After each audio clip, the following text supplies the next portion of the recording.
Alors, ça fait un moment que ça me titille parce que ça fait bientôt un mois que je suis partie et j'ai fait de nombreuses rencontres. J'ai dormi chez des gens, j'ai rencontré des gens sur mon parcours.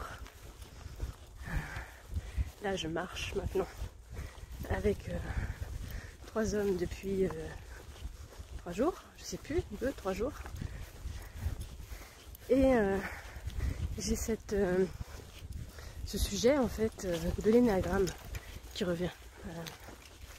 C'est-à-dire de quelle façon est-ce que l'énéagramme m'aide sur mon chemin de Compostelle. Alors il y a 2 volets, comme tout le temps avec l'énéagramme, c'est d'abord soit avec soi et soit avec l'autre. Alors de quelle façon est-ce que l'énéagramme m'aide moi vis-à-vis de moi-même?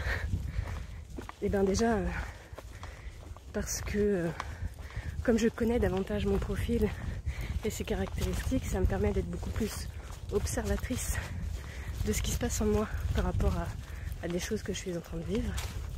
Donc j'observe ce que ça fait en moi de marcher à plusieurs. J'observe aussi ce qui se passe en moi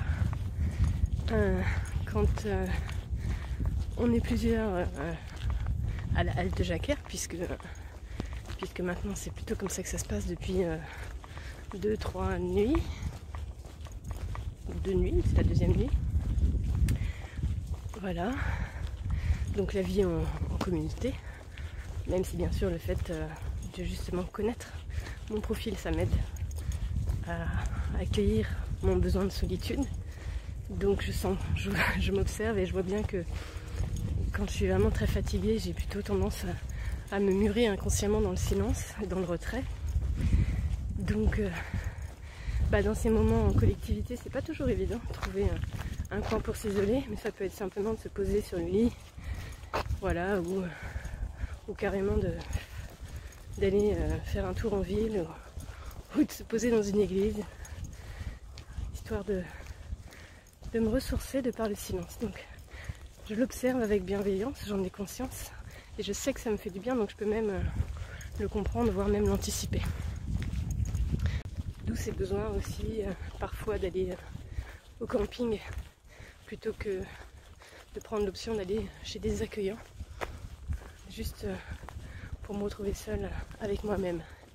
Maintenant, dans la dynamique de l'énéagramme de moi vis-à-vis des autres, c'est évidemment beaucoup plus facile aussi avec l'outil d'énéagramme, même si j'arrive pas forcément à déterminer le type des gens, et d'ailleurs je cherche pas. Mais en tout cas, simplement déjà de comprendre la différence de l'autre par rapport à soi, d'accueillir cette différence par rapport à moi, et d'être juste dans le constat. Il n'y a pas de jugement à avoir de par le mode de mécanisme de fonctionnement différent, mais c'est juste une constatation. Et du coup, évidemment, c'est beaucoup plus facile, c'est beaucoup plus léger. Donc il y a des personnes qui cherchent le contact, il y en a d'autres qui cherchent la solitude, il y en a d'autres qui aiment anticiper, il y en a qui aiment que tout soit parfaitement organisé. Voilà, des détails. J'en sais rien, c'est pas forcément des choses que j'ai vécues, mais ça pourrait être des détails, par exemple par rapport au linge, à la douche, ou que sais-je. Et voilà, c'est juste être dans l'accueil de ce qui se passe. Donc c'est très aidant dans les relations et aussi sur le chemin.